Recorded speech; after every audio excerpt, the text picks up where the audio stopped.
जय श्री कृष्ण। और पितरों के चरण में हमारे शत शत प्रणाम। रोज की भांति प्रश्नों की बौछार और प्रश्नों के उत्तर देने में लगा हमारा चैनल। लोगों के मन में गीता के 9वें अध्याय के 25वें श्लोक को लेकर शंका उत्पन्न हुई कि वहां पर प्रयोग किया गया है कि जो पितरों की उपासना करते हैं वह पितर लोक में जाते हैं। परंतु मेरे द्वारा पहले भी आपको स्पष्ट किया गया था कि जब भी आप किसी भी विषय को पढ़ते हो उसके संदर्भ को आप अच्छी तरह से जानो। वो पूरा श्लोक था, यान्ति देवव्रता देवान पितरीन यान्ति पितृव्रता भूतानि यान्ति भूत इज्या यान्ति मद याजिनो माम। उस श्लोक में, उस पूरे अध्याय में श्री कृष्ण ने इस तथ्य का वर्णन किया है कि जीवित अवस्था में रह करके जो व्यक्ति जिसकी पूजा, जिसकी अर्चना या जिसमें विश्वास रखता है उसकी अगर पूजा करता है तो वह उस लोक को प्राप्त करता है।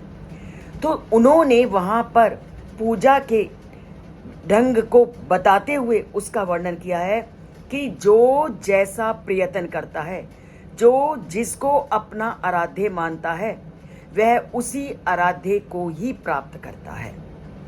और यहाँ भी उन्होंने इसी श्लोक को प्रकट किया है कि जो देवताओं की पूजा करते हैं वह देवताओं के बीच जन्म लेते हैं, जो पितरों की पूजा करते हैं वह पितरों की योनियों में जन्म लेते हैं, जो भूत प्रेतों की पूजा करते हैं वह भूत प्रेतों की योनि में जन्म लेते हैं, और जो मेरी पूजा करते हैं वो मेरे धाम को प्राप्त करते हैं। यहाँ उनका विषय बिल्कुल अलग है। यहाँ केवल उन्होंने उपासना के तरीकों को बताया कि जो जिस तरह से उपासना करता है, जैसे हम जिस तरह से कर्म करते हैं हम उसी को प्राप्त करते हैं। यहाँ पर पितरों से तात्पर्य पितृलोक से है। आप जिस भी देवता की पूजा, जिस भी की भी उपासना करोगे आप उसके पास ही पहुंचोगे। तो इसको हम एक दैनिक उदाहरण के द्वारा समझते हैं कि जैसे एक पानी का आप पाइप लीजिए और पानी के पाइप से जल उसी जलाशय तक पहुंचता है जिस जलाशय में आपने उस पानी के पाइप को जोड़ा है। आपने उस पानी के पाइप को जिस जलाशय से जोड़ा है तो पाइप का पानी वहीं जाएगा।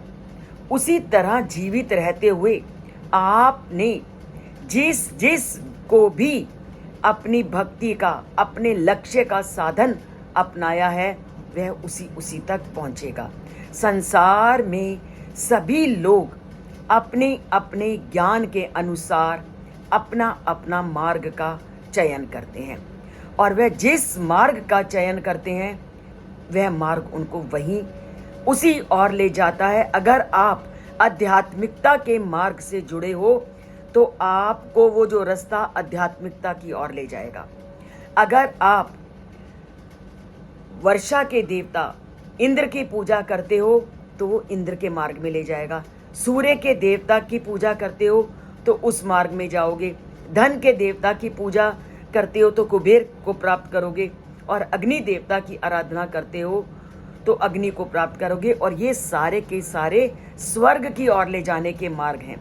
और जिस दिन आपका वो पुण्य कर्म समाप्त हो जाएगा तो वह पुण्य स्वर्ग से लौटा दिए जाओगे।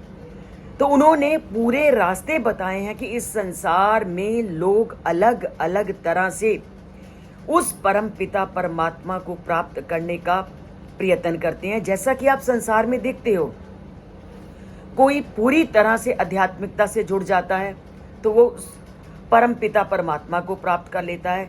जो जिस मार्ग को के माध्यम से उस परमात्मा को प्राप्त करने का प्रयत्न करता है वो वहीं तक पहुंचता है।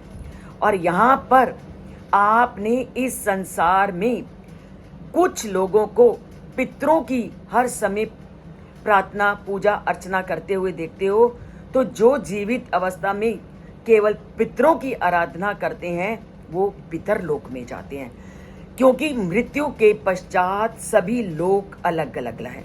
और जीवित अवस्था में रहते हुए आपने जिन जिन की आराधना की है आप उसी लोक में जाओगे। आप पितरों को भी देख लिए, कुछ पितरों ने ऐसे काम किए होते हैं कि बहुत अच्छे काम किए होते हैं, तो उनका एक लोक होता है जिसे पितर लोक कहते हैं, और उसकी आयु 100 वर्ष तक मानी गई है। और उस 100 वर्ष की तक वहाँ निवास करने के पश्चात जब उनके उन अच्छे कार्यों का लेखा जोखा समाप्त हो जाता है तो पुनः उन्हें धरती पर लौटना पड़ता है। और संसार में भी ऐसे आपने बहुत से लोग देखे हैं जो इन लोगों की उपासना करते हैं, और जैसे जैसे उपासना की जाती है उन्हें उसी लोक की प्राप्ति होती है। तो यहाँ पितर शब्द का जो प्रयोग किया गया है उसका तात्पर्य श्राद्ध वाले पितर की नहीं है, अपितु जीवित अवस्था में रह करके हम जिन की उपासना में लगे रहते हैं, हम मरने के पश्चात उन लोकों को जाते हैं। वो पितर लोक भी उन लोकों में से एक है।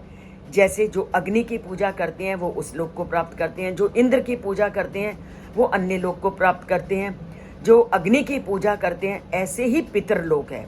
और इसका पितृ पक्ष से किसी भी प्रकार से कोई संबंध नहीं, जो लोगों के मन में ये संशय उठा है। तो वो एक लोक है। अगर जीवित अवस्था में आपने उनका पूजा अर्चना की है तो आप उस लोक को जाओगे, और उस लोक की जो अवधि मानी गई है वो 100 वर्ष है। और उस लोक में भी पितर अपने पुण्य कर्मों के माध्यम से उतने समय तक निवास करते हैं और पुनः धरती पर लौट आते हैं।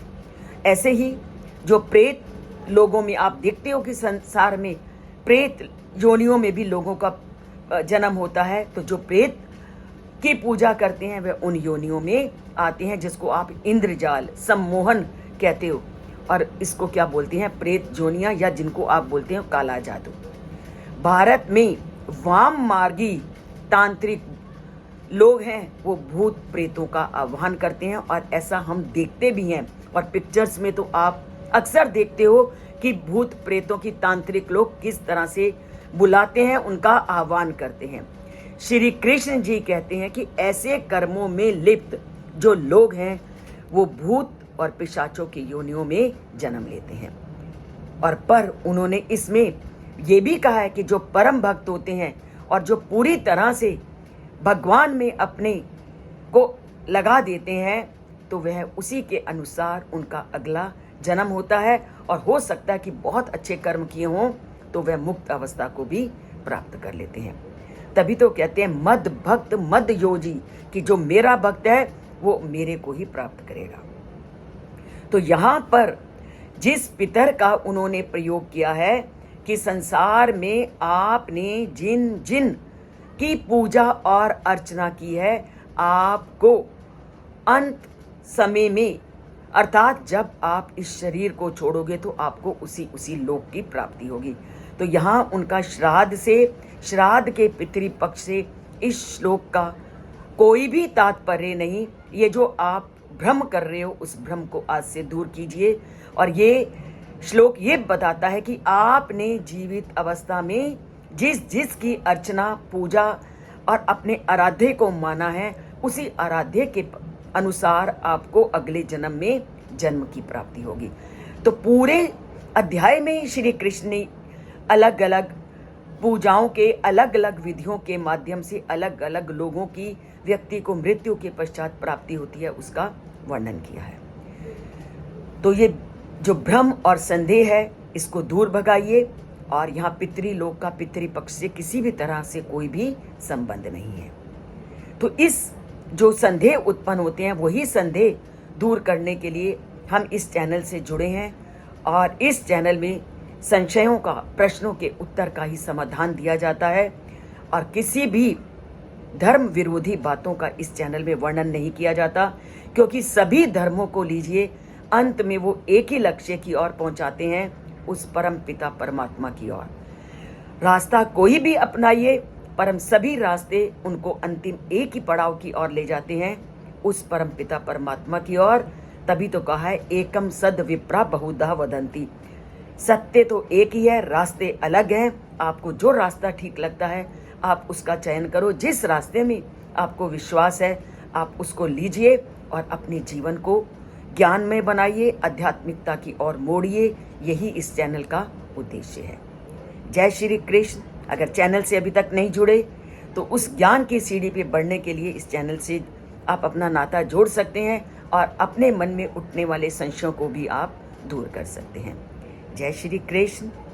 और चैनल को दबाना और लाइक करना मत भूलिए, और अगर सब्सक्राइब नहीं किया तो इसको एक बार सब्सक्राइब कीजिए।